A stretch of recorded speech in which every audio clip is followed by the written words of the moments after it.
Assalamu alaikum wa rahmatullahi wa barakatuh. Welcome to the Quranic Arabic grammar classes. Shukran jazilan for joining in. May Allah subhanahu wa ta'ala fulfill our noble intentions and may this journey of learning the Quran become easy for one and all. I thought it appropriate to first give an introduction to the course or classes so that it gives us a good perspective, as to what we want to learn, what are the expectations, and so forth. So when we look at Arabic, we understand in the world we live in today, we can subdivide Arabic into two: colloquial Arabic and classical Arabic. The colloquial Arabic is more the spoken and conversational Arabic, which comes with its own dialects, etc. And the classical Arabic, we can refer to that as Qur'anic Arabic, the Arabic found in Hadith, and so forth. Now, normally when it comes to Arabic, the question is always going to be, is Arabic an easy or a hard language to learn? Now, it also depends on which Arabic you're referring to, and obviously people will have different answers. If we look back at the easiest languages to learn in the world we live in today, from these 9 that you see here, you see Arabic and Chinese does not feature at all. So they are not considered as easy languages, Arabic as well as Chinese. But when you look at this particular slide, you see that from amongst the hardest languages to learn, you see Chinese is number 1 and Arabic is number 2. Okay, so I think that answers your question as to whether Arabic is a easy or a hard language to learn. But the good thing or the surprising thing is that although Chinese is the hardest language to learn, it is yet the second most spoken language in the world today.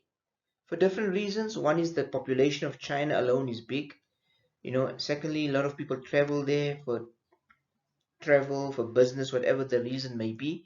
But when people travel, they commit to learning the language before they go to China so that they can talk to the business people. So that is interesting. You can see the level of hardness in the language, but how much of people, 1 point something billion people speak the language. So therefore, things when it comes to Arabic, we have to have a positive attitude and say, I can do it. I can learn the language of the Quran. We should always be optimistic and looking forward to learn this language of the Quran, which is the final book of guidance. Now, the question is, why is Arabic so difficult? And I think if we understand this, we can eliminate a lot of the hardness or difficulties we might encounter and, put into perspective, and we can deal with it, inshallah ta'ala. The first reason why Arabic is hard is because of the vocabulary. You can come up with hundreds of words, different words referring to one particular thing in Arabic, like the example of a sword. So you find this repeatedly even in the Quran, even in other Arabic books. Many words you can find that point out to one particular thing. So obviously that does complicate things. You go to different countries, people speak in different dialects. They're speaking Arabic, but colloquial. They're using a different word or terminology to say the same thing.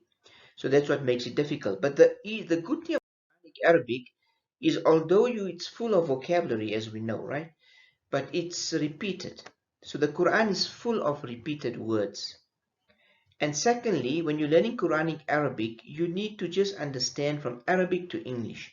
It's already in Arabic. You need to just know what is the English of it. Now, just to give you 2 examples. If you look at the word thumma, it appears approximately 338 times in the Quran, which means then, T-H-E-N. And the word illa, it appears 657 times in the Quran, which means except or besides or other. Now these are 2 particles, but look at the repetition in the Quran. So although you're learning it once off, but you know it so many times, it's going to appear, you will come to terms with the meaning wherever you find it throughout the Quran due to repetition. Another example is of these two verbs, kana and qala. 1361 times kana appears as a verb in different tenses and forms. You know how it's conjugated and so forth.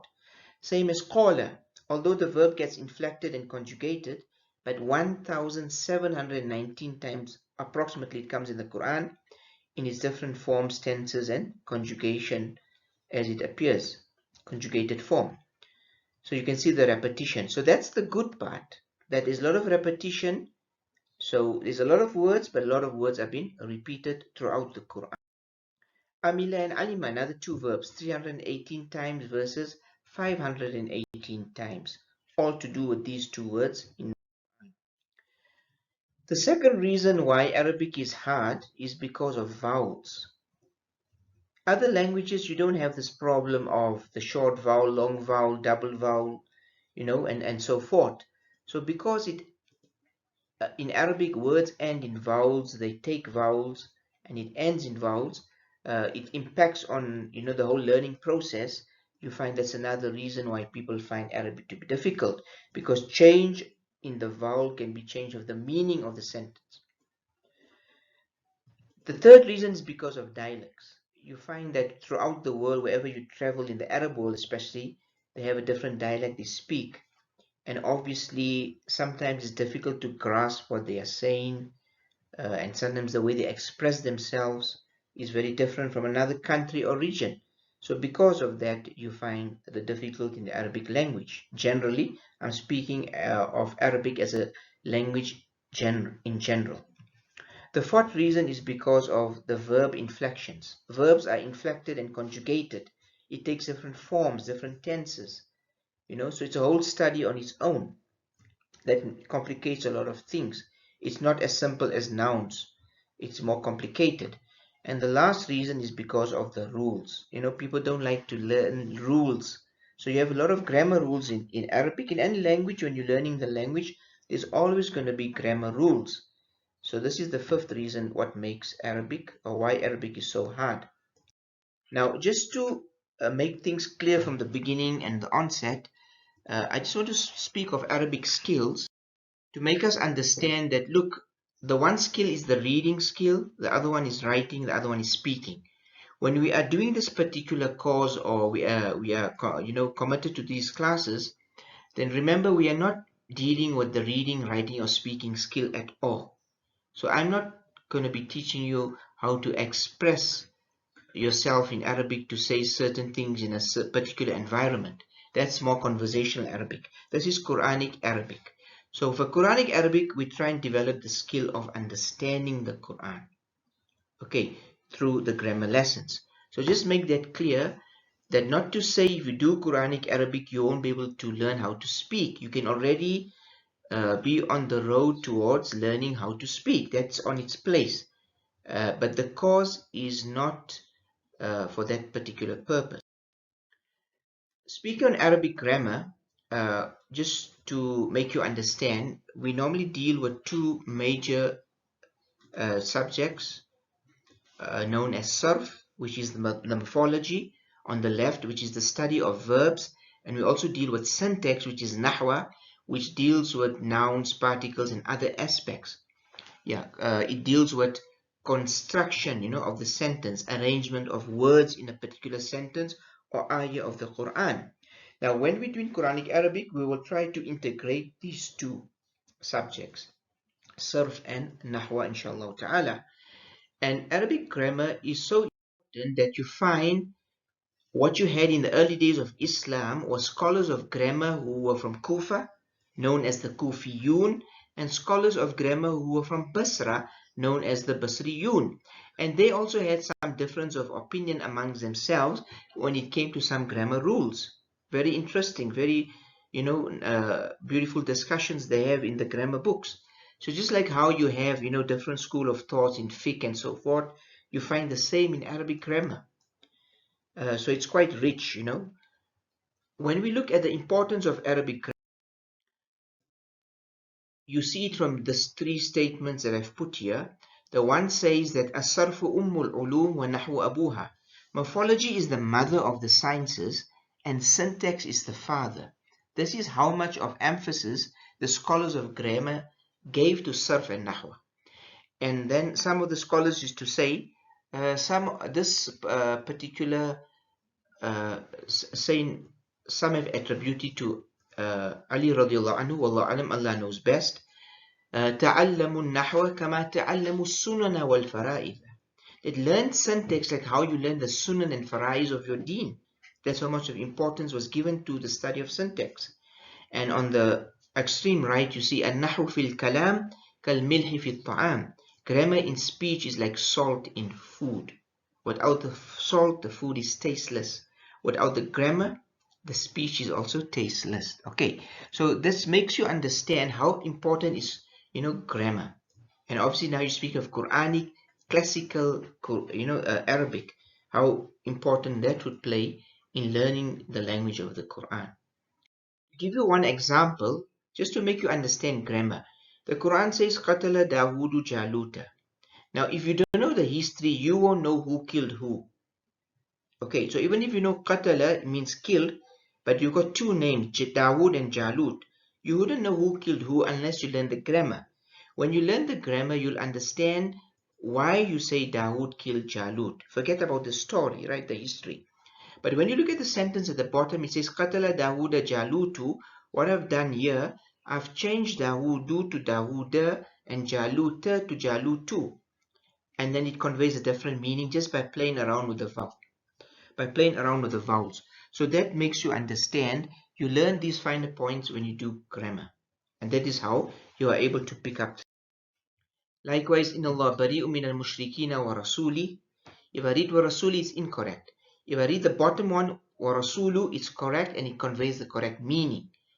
Okay, so this is what made, in the time of Ali radiallahu anhu, it made some of the scholars of grammar at that time, to come up with the grammar rules, because they had a lot of non-Arabs coming into Islam and they were making these kind of mistakes. Instead of reading Rasulu, they were reading Rasuli. So they had to, identify those mistakes and make up the rules so that people don't confuse things. Otherwise, you change the meaning what Allah is saying in the Quran just by playing around with those rules. And then we go on to the difference between Quranic Arabic and conversational Arabic. Now, Quranic Arabic is easier compared to conversational Arabic, which is harder. Secondly, Quranic Arabic is Allah Ta'ala speaking to us in the Quran. It's Kalamullah.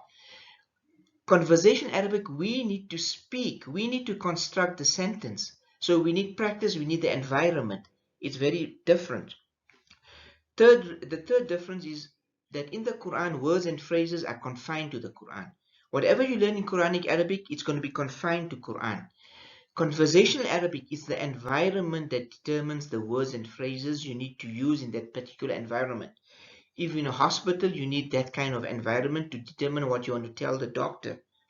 If you're in the airport, it's a different environment. You need different words and phrases to express yourself. So you see, it's very different. And lastly, the approach. The approach when it comes to teaching and learning Quranic Arabic is very different from conversational Arabic. The curriculum will be different, the syllabus that you adopt, the grammar books that you will use, and other resources. Okay, because conversational Arabic depends a lot on environment. Quranic Arabic depends on what is already located in the book of Allah subhanahu wa ta'ala. So this gives you a good overview as to what is the difference between Quranic Arabic and conversation Arabic. From this difference, we can say that Quranic Arabic seems to be easier. Inshallah, we will now pause, and I want you to go on to the next video to listen to the continuation of this discussion, Introduction to the Quranic Arabic Grammar Course. You can switch to the next video, inshallah. Assalamu alaikum wa rahmatullahi wa barakatuh.